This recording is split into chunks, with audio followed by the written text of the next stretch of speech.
اب سن لو کہ جس کی آواز رسول صلی اللہ علیہ وسلم، جس کی عائشہ قسم کا کہتی ہے، بولی میں رسول صلی اللہ علیہ وسلم جیسا، شکل میں رسول صلی اللہ علیہ وسلم جیسا، چلنے میں رسول صلی اللہ علیہ وسلم جیسا، بیٹھنے میں رسول صلی اللہ علیہ وسلم جیسا، عبادت اس کی رسول صلی اللہ علیہ وسلم، اور صحابہ سب نے دیکھا تھا کہ پیغمبر صلی اللہ علیہ وسلم نے کسی کا ہاتھ نہیں چوما ہے، بوسہ کسی کے ہاتھ پہ نہیں دیا، بی بی سلام اللہ علیہ کے ہاتھ پہ بوسہ دیا ہے۔ اگر وہ دروازے پہ جائے کہ یہاں پہ آگ کیوں لے کے آئے ہو، سن لو شیخ صاحب ایک منٹ، عائشہ کے تو آپ ویسے خاموش، والد صاحب سے بھی پہلے نہ بولا، والد صاحب بیٹھے ہیں بات کر رہے ہیں، اپنے کافر مانتے ہیں،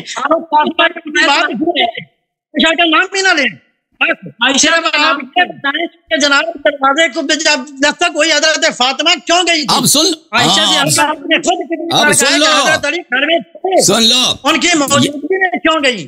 پھر آپ نے خود یہ بتایا، آپ سے آپ نے یہ کہا تھا کہ جناب جب یہ سب کچھ ہو گیا حضرت علی اندر تھے، اور پھر اس کے بعد جناب کیا نام ہے حضرت فاطمہ کی ہڈیاں توڑ دی گئیں، سب کچھ ہو گیا، اس کے بعد جناب مولا علی نے آ کر پکڑا۔ اب سن لو صحیح بھائی صاحب، پہلی یہ بات ہے کہ یہ واقعہ ہوا ہے، حضرت علی بزدل تھے، ایک بے غیرت تھے، اپنی بیوی پر ظلم ہوتا دیکھتے رہے، اپنا زبان اب بے غیرت آپ ہیں، بے ادب آپ ہیں، کافر آپ ہیں، بے غیرت بن گئے، آپ بے غیرت، آپ گستاخ ہیں۔ اب سن لو آپ کی کتابوں میں کیا لکھا ہے، آپ نہیں مانتے، آپ کے نہ ماننے سے آپ بے غیرت آپ ہیں۔ جاتی ہیں چھوڑ کے ہوتے ہوئے، اس سے بڑھ کر بے غیرتی کیا ہوتی ہے؟ اب سن لو جواب سن لو، آپ کی اپنی کتابوں میں کیا لکھا ہے۔ یہ کتاب ہے، دیکھیں میرے عزیز، یہ شخص اس نے گستاخی کی ہے، ہم سب کی دل آزاری ہوئی ہے، آپ سب لوگ جانتے ہیں، میں اس کا جواب نہیں دیتا، میں اس کو چھوڑتا ہوں، میں اس کو چپ کر شیخ چپ کر بکواس اپنی، شیخ چپ کر چپ کر اور چپ۔ اب کتابوں کی بات، دلیل کی بات ہو رہی ہے نا، آپ کہہ رہے ہیں آپ نہیں مان رہے، تو میں آپ کی کتاب سے ثابت کروں گا کہ ہوا ہے، ہم خاموش ہو جاتے ہیں تاکہ اپنی بات کریں، لیکن یہ شخص گالی دینے کے علاوہ اس کو کچھ آتا ہی نہیں ہے جی،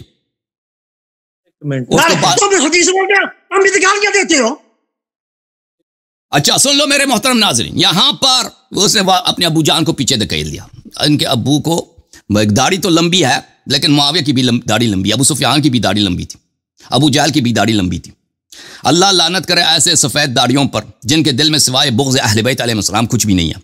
آپ اس بات کو تمیز سے بھی کہہ سکتے تھے۔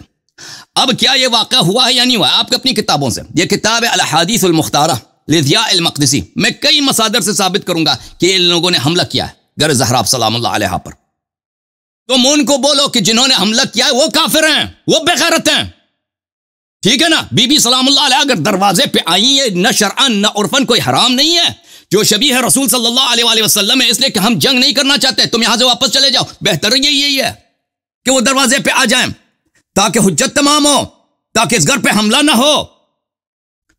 یہ کتاب ہے الاحادیث المختارہ لضیاء المقدسی، اس کتاب میں ملاحظہ کریں میرے محترم ناظرین،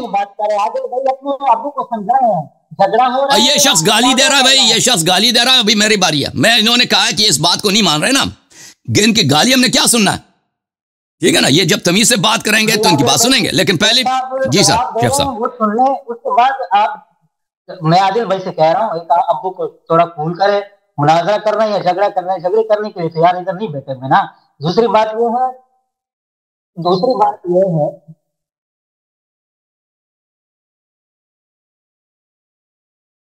اب تو وہ بتا رہے ہیں نا، دیکھو ایک سوال کیا ہے تو اس کا جواب دے رہے ہیں، سن لیں اپنی باری میں یا قائم رکھ دیتے ہیں، پھر اپنی باری میں بات کریں اتنا کرنا ہو، لیکن ابھی جو آپ نے پوچھا ہے اس کا جواب تو لے لے کم سے کم۔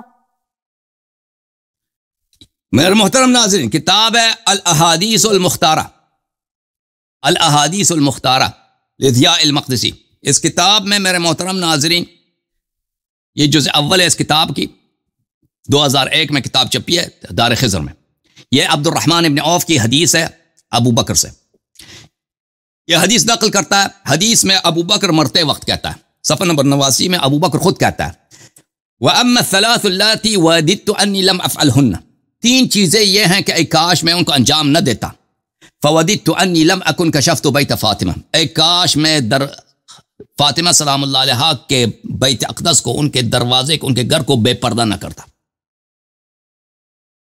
وَإِنْ أُغْلِقَ عَلَى الْحَرْبِ یا عَلَيَّ الْحَرْبِ، اگرچہ انہوں نے اپنے گھر میں مجھ سے جنگ کرنے کی تیاری کر لی تھی.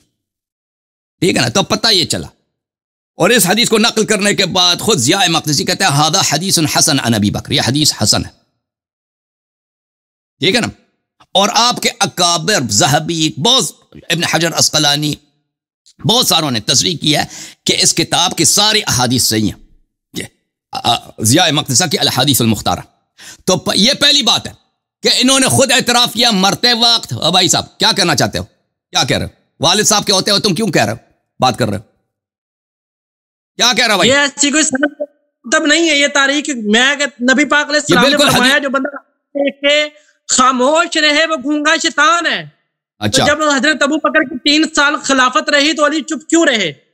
وہ الگ سوال ہے، وہ الگ سوال ہے کہ علی علیہ السلام خاموش رہے. بھائی صاحب بات یہ ہے، الگ سوال ہے کہ خاموش ہے. تم پہلی بات ہم گھر پہ آگ لگانے کی بات وہ فارغ ہو، پھر اگلا سوال کرو نا.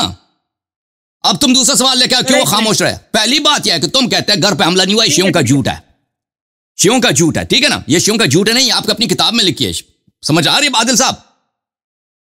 میری بات ہاں دکھائے نا کہ کہاں پہ آگ لگا دی ہے. ہاں آ رہی ہے.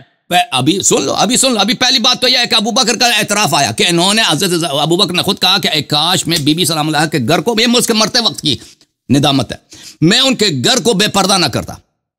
کیا کہہ رہا ہوں مجھے؟ آپ کو غور نہ کریں، آپ سیدھی سیدھی بات کریں، جتنا سوال ہے اتنا جواب دیں. آپ ساری ہسٹری کیوں کھول رہے ہیں؟ یہ تو لاسٹ کی بات ہے نا، 3 سال بعد کی. بھائی 3 سال بعد اس نے اعتراف کیا کہ اس نے گھر پہ حملہ کیا نا. وہ 3 سال والی بات آپ پہلے کریں نا، جو واقعہ پہلے ہوا اس کو پہلے بیان کریں. بھائی صاحب 3 سال بعد اگر ایک شخص جرم کا اعتراف کرے، وہ پہلے ہی واقعے کو ثابت کرتا ہے نا. آپ کیوں بے چین ہو رہے ہیں؟ جاہلانہ باتیں بند کرو، اپنے ابو کو ادھر لے کے آؤ، اپنے اس بدتمیز ابو کو ادھر لے کے آؤ. اچھا، اس کے بعد میرے محترم ناظرین، یہ کتاب انصاب الاشراف، چاپ دار الفکر ہے، جلد نمبر 2 ہے، سن 1996 میں چھپی ہے. یہ کہتے ہیں ابو بکر عمر نے حملہ ہی نہیں کیا. دیکھو یہ حدیث ہے صفحہ نمبر 268 میں. اچھا، المدائنی عن مسلمہ ابن محارب عن سلیمان التیمی وعن ابن عون، 2 اسانید کے ساتھ روایت کر رہا ہے، ایک سند نہیں، دونوں سند صحیح ہیں. ان ابا بکر ارسل الى علی یرید البیعہ فلم یبایع، ابو بکر نے پیغام بھیجا علی علیہ السلام کو بیعت کرو، اس نے بیعت نہیں کیا، علی علیہ السلام نے بیعت نہیں کیا. فجاء عمر آیا ومعه قبس، اس کے ساتھ آگ کے شعلے تھے. کہتا ہے صرف دھمکی دیا، دھمکی دینا ہی کفر ہے. آپ کہتے ہیں ابن ابی شیبہ نے اس روایت میں بولا تھا کہ دھمکی دی تھی، بعد میں انہوں نے آگ لگانے کے لیے آئے تھے. نبی صلی اللہ علیہ وسلم کے گھر کو دھمکی دینا کفر ہے، اس سے بدتر کفر ہو ہی نہیں سکتا. جی یہ خلافت کیا، یہ کون سی خلافت ہے؟ اگر یہ خلافت صحیح ہوتی تو اہل بیت علیہ السلام سب سے پہلے بیعت کر لیے ہوتے. یہ خلافت باطل ہے، اسی لیے تو ان کو آگ لگانے کی دھمکی دینا پڑتا ہے نا. آگ لگانے کی تو آپ کے والد صاحب نے اس کا اعتراف کر لیا کہ صرف دھمکی دیا. بھائی نبی کے گھر کو آگ لگانا، نبی کے ممبر کو آگ لگانا، ہائے دھمکی دینا، یہ خود کفر کی دلیل ہے. یہ خلافت کے باطل ہونے کی دلیل صرف نہیں ہے، یہ کافر ہونے کی دلیل ہے. پھر یہاں پہ دیکھو، ابو عمر آیا، اس کے پاس آگ کے شعلے تھے، آگ کے شعلے قبس لے کے آیا. فتلقته فاطمہ علی الباب، حضرت بی بی سلام اللہ دروازے پہ عمر سے آئے، عمر سے ملے. فقالت یا ابن الخطاب تراک محرقا علی بابی، اے خطاب کے بیٹے، کیا تو اپنے آپ کو اس طرح دیکھ رہا ہے کہ تم میرے دروازے کو مجھ پر آگ لگائے گا؟ یہ شیعوں کا حدیث نہیں، آپ لوگوں کی حدیث ہے. قال نعم، اس نے کہا، عمر نے کہا جی ہاں، میں اب گھر کو آگ لگانے کے علاوہ. وَذَلِكَ فِي أَقْوَى فِي مَا جَاءَ بِهِ أَبُوكَ، اور یہ آپ کے والد کی خدمت کے لیے کر رہا ہوں، میں اس کو آپ کے والد کے دین کی خدمت کے لیے. سبحان اللہ سبحان اللہ. تو میرے بھائی اب ثابت ہو گیا نا، ثابت ہو گیا کہ آگ لگانے کا واقعہ صحیح ہے. آگ لے کے آئے تھے لوگ، انہوں نے گھر پہ حملہ کیا. ابو بکر نے خود بھی مرتے وقت اعتراف کیا تھا کہ میں نے حملہ کیا بی بی سلام اللہ علیہ کے گھر پر. تو اب ہم سے پوچھتے ہیں کہ بی بی سلام اللہ علیہ دروازے پہ کیوں گئی؟ اس موقع پر میرے محترم ناظرین، سب لوگ جانتے ہیں کہ بی بی سلام اللہ علیہ دخت رسول صلی اللہ علیہ وسلم،